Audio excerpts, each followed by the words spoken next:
জামাতে আমিরের চরিত্র এরকম হঠাৎ করে ফেলে দিছে চায়না। তারা নিন্দা জানাইছে যে জামাত কেন বলল জামাত ও চায়নার যৌথ উদ্যোগে এই সহযোগিতা। একটা বিষয় নিয়ে অনেক বিতর্ক চলতেছে যে জামাতের আমির নাকি চীনের দেওয়া অনুদান নিজের নামে চালাই দিছে, মানে জামাতের নামে চালাইছে।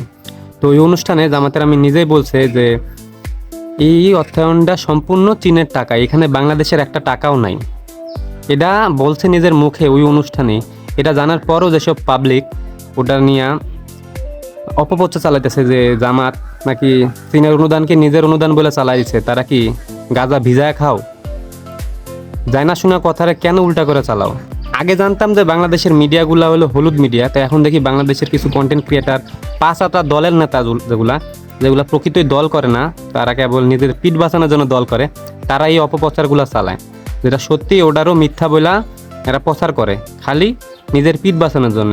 প্রকৃত এরা কোনো দলের লোক না, এরা হলো পাঁচ আটা লোক। তো সবাই আগে অরিজিনাল খবর শুনবেন, তারপরে মতামত জানাবেন।